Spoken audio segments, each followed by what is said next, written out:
Welcome to Counterpoint. I'm Tanya Granick-Allen. Last year, due to COVID, there were very few in-person commemorations for the 75th anniversary of the end of World War II. And again, while our attention was justifiably diverted, I really believe we have to, this year on the 76th anniversary, make a bigger effort to commemorate the end of the war.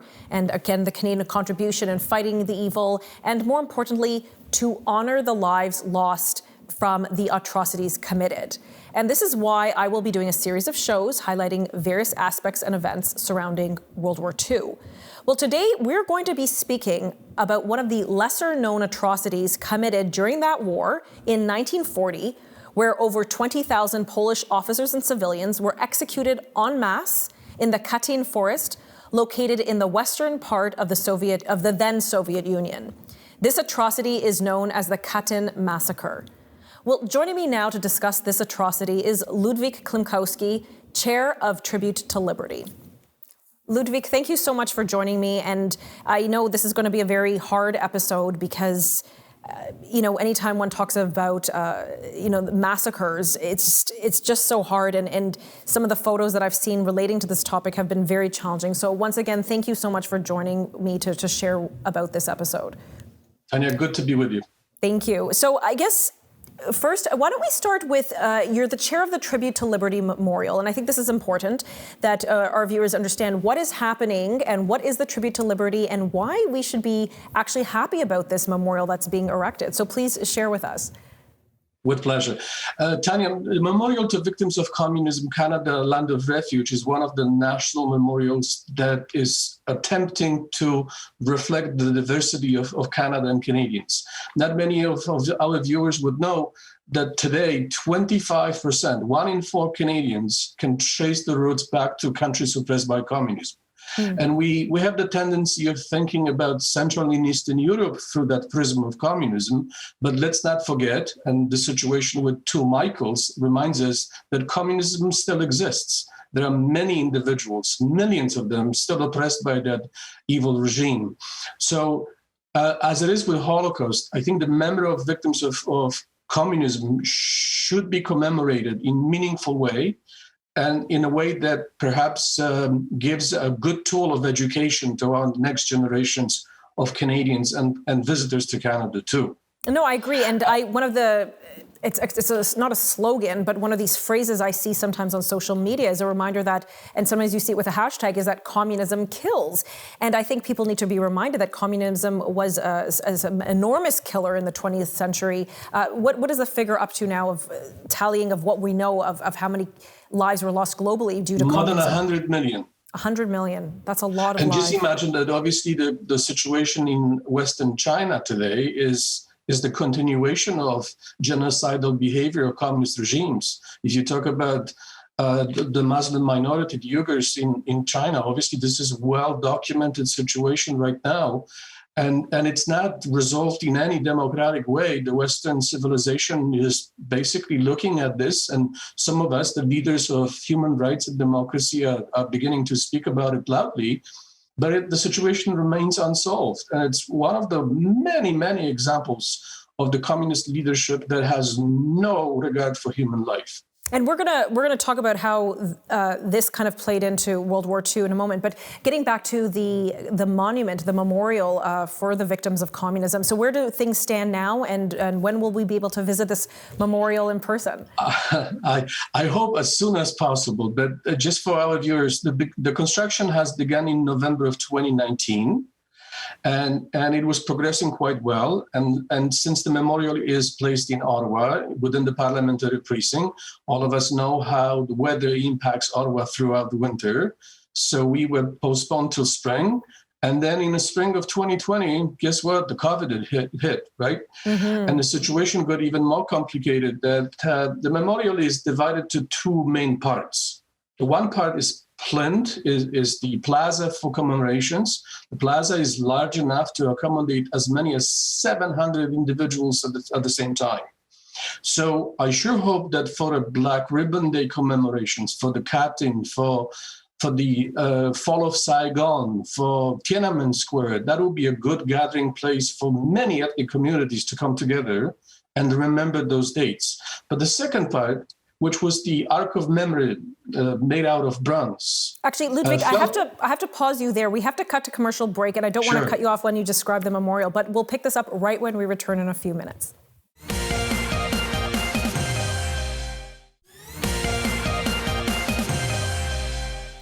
Welcome back. I'm joined by Ludwik Klimkowski, who's going to be sharing with us about the great tragedy of the Katyn massacres during World War II. But before we do that, we're wrapping up our discussion here at this point about the Tribute to Liberty organization, of which you're chair, and the Victims of Communism memorial that's going to be erected in Ottawa. So you were describing the memorial to us. Please go ahead. Yeah, so I was saying, Tanya, the second part, which is made out of bronze, and it's almost like a living calendar, fell victim to COVID situation. The fabricator who was supposed to produce it did not reopen after the first COVID lockdown. And that caused certain financial ripple effects, which were corrected just recently by a rather robust action of our great ally, Chrystia Freeland, in the Ministry of Finance. So Memorial to Victims of Communism has this proud distinction of being embedded in a national budget for a second time. Wow. So there's an additional funding provided by the government. And what makes me really happy, Tanya, is that this additional funding puts any questions about bipartisanship of this project behind us. Yes. That in fact, every single conscious individual Canadian should embrace it. And multiple governments of our country have embraced it. And that's really nice accomplishment for Tribute to Liberty and for all of us, people like you and I. Wonderful. Well, anyways, thank you very much for sharing that. And of course, we'll keep our eye out to see when this memorial will finally be in its completion. Many thousands of Canadians are desperately, eagerly waiting for this memorial. And I'm one of them because I helped fundraise for it. And I really appreciate it as a descendant of someone my father who escaped communism. So let's pivot here because, again, we're talking about in this time of the 76th anniversary of the end of World War II, there were obviously a lot of atrocities committed within that war. We know, obviously, infamously, the Holocaust, and we're having a show on that in just a few days. But a lesser-known one is the Katyn Massacre. And I would like you to explain, as someone of Polish descent, or who is Polish, rather, what happened there, and maybe just we'll start with that. What led up to this massacre in 1940? So if you permit me, I'm going to take you really quickly through a little bit of history, okay? 1918, the Germans are losing the First World War. The German spies decided to give a whole bunch of money to Vladimir Lenin in hopes that he goes to Moscow and creates some havoc. Well, guess what? They got the wish. The havoc actually resulted in creation of Soviet Union. So the Bolsheviks throughout 1919 and 20 wanted to take over Europe and impose communism on Western civilization as well. Well, too bad. They actually encountered Polish army, which fought them in 1920 and then pushed them back. And eventually the situation was resolved. But then that was a really strong, unforgivable situation to the Soviets, and they never forgot this rather embarrassing failure of their army. So when the occasion has risen on what we know as Black Ribbon Day, yes, 23rd of August of 1939, this is where the German Foreign Affairs Minister Ribbentrop signed a pact with Molotov, the counterpart from Joseph Stalin, and that began the war, Second World War. Germans invaded Poland on 1st of September of 1939, and then Russians, Soviets were not far behind. They actually invaded Poland from the east side on the 17th of September, just a couple of weeks later. So you can imagine that rather divided Polish army didn't have much chance fighting on both fronts. The soldiers who fought against the Soviets on the Eastern Front were captured and sent to a regular POW, prisoner of war, camps. There were many of them, and we know them as Katyn Forest, but there were multiple different places where they were held. And then eventually in April of 1940, Joseph Stalin, with his right-hand man Bergia, decided to start the mass deportation of Poles, civilians, to Kazakhstan and eventually to Siberia, but they knew who the officers were within the Katyn Forest Archipelago. And these were the Polish elites who fought against the Soviets in 1920. So the decision was quickly made to execute them, to execute all of them. Ludwik, I'm going to hold you for a second. We're going to go to commercial in just a moment, but I want to pull up, if we can, the map, if we're able to, of the area you're talking about, just so that people have maybe a visual. So we're going to continue this discussion when we return, but we're going to further dissect what happened when we talk about the Katyn Massacre. We'll be right back.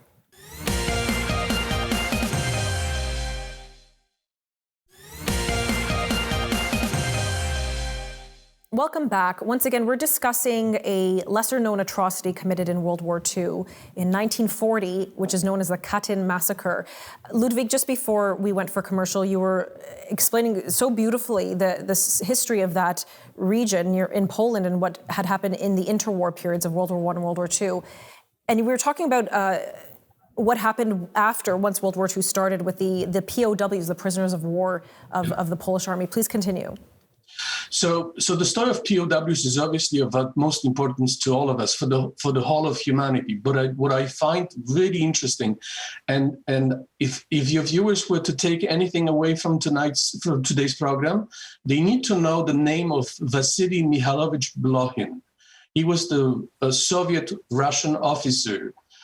His story is untold. He can be defined as the virtual evil on earth. This Soviet officer, in a period of 2 weeks, managed to kill 300 Polish officers every night by night. I don't know of anyone, and I'm trying to be a good steward of history, and all of us know about Eichmann, and obviously Hannah Arendt wrote the book really eloquently about the evils of Holocaust. Yes. But I don't think of any of our viewers know about this Soviet soldier, officer, who managed himself to kill so many individuals, so many humans. And I just don't comprehend how is it possible that we in 21st century, the humanity, doesn't know anything about him. He is the most prolific, single-handed individual, the mass murderer. No one has killed many people on this planet ever, and yet no one talks about it. No one cares. Well, I'm glad that we're talking about it today, because I think we want to educate. That's why I was so happy to come on your program. Because the behavior of the individuals like him really transcends the purity of our coexistence into the evil behavior that has no consequences. You can imagine, Tanya, that he was devoted so much to Joseph Stalin that when he learned that Joseph Stalin died in 1953, Vasily Mikhailovich Blokhin decided that his life no longer has any meaning, and he committed suicide just a few days after. My goodness. How can you, in a history of humanity, how can you quantify this type of individual that has no remorse? And by the way, both of us well know this fact. There were no Nuremberg trials for communists. And this individual needs to be taught about. We need to learn about what made this evil man the way that he was. So the story of Katyn Forest that touches so many individuals in Poland and beyond, and trust me when I say, if it wasn't for the common memory of Katyn Massacre, there would have not been solidarity movement. Saint John Paul II wouldn't be devoted as much as he was to fight against communism. The Katyn is really a unified memory for Polish citizens and for those who basically are aware of the presence of evil on this planet. So the consequence, right, not only the solidarity movement, the fall of Berlin Wall, today's actions, this is quantified in the behavior of Poles. And as you well know, 11 years ago, the Polish delegation that included the president of Poland and the former president of Poland in exile and the chief of staff of Right. the army of the. They flew to Smolensk, which is nearby Katyn, and on the way to this place for commemoration, all of them perished, and yet we don't have any definitive answers today. So then the Katyn story continues, and it's so horrific in a sense that I had a really extensive and fruitful conversations with my Jewish friends. I was lucky enough to be invited to be one of the members of Advisory Council for the International Holocaust Remembrance Alliance. And since I'm not Jewish, my view of this is slightly different, obviously, than my colleagues and friends within the Jewish community. So I'm mindful that the Holocaust did touch a very unified, homogeneous group that was exterminated. Yes. And it's much easier to put our arms around that and understand the historic consequences of it and the prevention and the education that needs to be applied to prevent another Holocaust from happening. And yet, Tanya, the story of Katyn, which is clearly a story of communism atrocities, is not defined in the same way.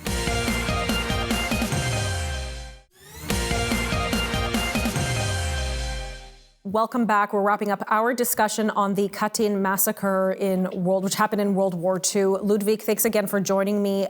Let's continue where we left off before commercial, where we're saying why did this happen? And we still haven't even gotten into the meat of how things happened there and what it looked like. But please go ahead.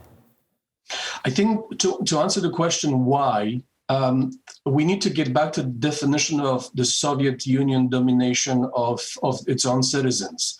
The idea of the Bolsheviks to shift the power from the hands of bourgeoisie into hands of the working man was quintessential reason why they wanted to eliminate the Polish intelligentsia. So it was much easier to eliminate those who have the power of influence in culture, history, politics, because these were the officers that they captured. Beria and Stalin were under the impression that once that group is eliminated, and remember, these were the creme a la creme of the Polish society, it will be much easier to control everyone else. The sad fact about the Second World War is that as many as 34% of all doctors of Polish citizens were killed, 27% of lawyers, about 40% of engineers. So you can imagine the damage to the society that has been done throughout the Second World War. And this was exactly what Stalin wanted to do to Polish society, just to take away those who are in governance, those who have influence and power, and then it will be much easier to convince the masses to go with the proletariat and impose the Soviet rule for many, many years to come. Just as it happened in the Soviet Union. Yeah. And so, go ahead. So obviously the executions themselves were well planned. They didn't take all that long. They lasted about 2-3 weeks. It was early in the beginning of the Second World War. Most of the soldiers were then sent to another location, just so this location can be kept secret. Right. And the story remained fairly unknown to many individuals within the Central and Eastern European Union. Why? Well, just simply because the Soviets were embarrassed by the discovery of Germans who consequently invaded Soviet Union and continued the war, and they exposed the mass graves. And then the Soviets, as you can imagine, have tried to blame the Nazi party and the Germans for that action. But the Polish people know what happens there because there were survivors. Did anybody survive, or there were witnesses? Yes, there were survivors, and there were actually letters written by the POWs to their families explaining the conditions within the camp. And some of them were even able to give the wedding rings and other personal belongings to the soldiers that were left behind. So just imagine, I mean, obviously, we're talking about vast number of individuals, more than, as you said, more than 20,000 people. And yet, sadly, this moment in history is not as well known as it should have been. I struggle with this personally, Tanya. As you know, I'm proud to be a term of tribute to liberty because it has that situation impacted my own family and the family of my wife. We have a moral obligation in Canada, in a free, democratic, true North country to remember those who died so you and I can be free and talk about it and be explicit about it. Yes, I agree. And that's why we're doing this, and this is why I want to have some of these shows talking about some of these atrocities, is because history, or a country that doesn't know its past, or people doesn't know its past, is bound to commit it again in the future. So we need to really educate ourselves and learn and expose the evilness. And thank goodness that these graves had been discovered. And what year were these mass graves discovered? So they were just discovered right after the Germans invaded Soviet Union. So it was still within the Second World War. It's just that the situation has shifted. As you can imagine, right. Both Winston Churchill and U.S. President Roosevelt didn't want to disturb their own relationship with Stalin. That obviously resulted in agreement in Yalta, which divided Europe for decades to come. So the subject, even within the Western academia and the history deposits, was really hush-hush. And this episode is dedicated to the victims and their families and survivors of the Katyn Massacre.